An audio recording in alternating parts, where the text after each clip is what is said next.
अस्सलाम वालेकुम dear students, उम्मीद है आप सब खैरियत से होंगे। मैं आपको एडवांस वेल्डिंग लैब के अंदर खुशामदीद कहता हूँ। एडवांस वेल्डिंग लैब के अंदर आते ही हमें एक चीज़ की ज़रूरत होती है जिसे हम लैब लेआउट कहते हैं।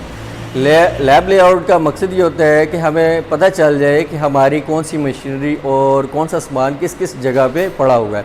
तो चलते हैं हम अपने टॉपिक की तरफ। आपको ये ब्लॉक नज़र आ रहा होगा, आपने ये अपने कॉपीज़ की जो ब्लैंक पेज है उसके ऊपर ऐसे ही इस ब्लॉक को ड्रा करना है, आउटलाइंस लगानी है और उसके अंदर ऐसे ही बॉक्सेस बनाने हैं। बॉक्सेस के अंदर आप नंबरिंग करेंगे, वो मैं बताता हूँ आपको कि कैसे करनी है। फर्स्ट नंबर पे हमारा डोर है, जैसे आपको नज़र आ रहा होगा कि यहाँ पे भी फर्स्ट नंबर है और यहाँ पे भी फर्स्ट नंबर है। तो उस फर्स्ट नंबर के आगे मैंने डोर का नाम लिखा है।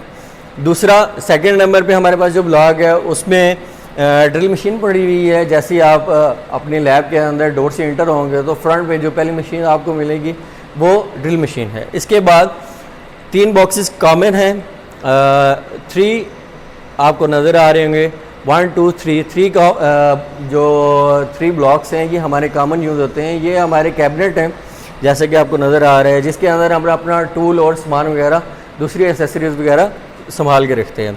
4 नंबर पे हमारा ग्रीन बॉक्स पड़ा हुआ है। इसके अंदर भी हमारा जो ऐसा इक्विपमेंट जो टूटने वाला होता है या जिसको हमने बहुत कम यूज़ करना होता है वो रखा हुआ है।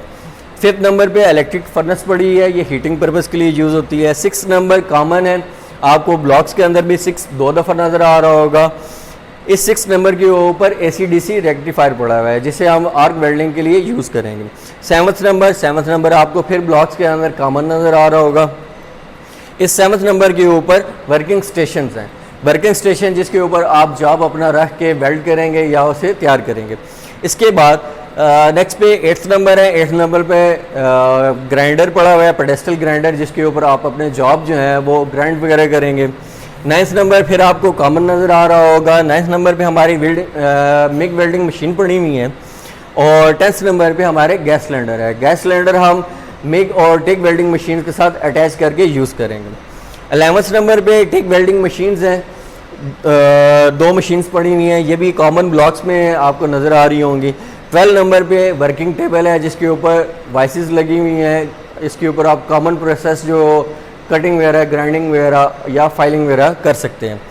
इसके बाद 13 नंबर पे स्पॉट वेल्डिंग मशीन है, जैसा कि आपने सेकेंड ईयर में यूज़ किया होगा इसको शीट्स और वायर को वेल्ड करने के लिए। तो 13 नंबर पे हमारा स्पॉट वेल्डिंग मशीन पड़ी हुई है। 14 नंबर पे कट ऑफ मशीन है। कट ऑफ मशीन आपको इसका यूज़ बहुत अच्छी तरीके से आता होगा कि आप अपने जो वेल्डिंग के जॉब्स हैं इसकी मदद से कट ऑफ कर सकते हैं। 15 नंबर पे हैंड शेयरिंग मशीन पड़ी है। हैंड शेयरिंग मशीन जैसा कि आप इसमें पहले काम कर चुके हैं कि आप इस पर वायर्स वगैरह या शीट्स वगैरह को कट ऑफ करते हैं। तो डियर स्टूडेंट्स, ये आपने लैब लेआउट अपनी कॉपीज़ के ऊपर ड्रा करना है और ऐसी ही डिटेल आपने अपनी कॉपी के ऊपर लिखनी है। जज़ाकल्लाह, अल्लाह हाफ़िज़।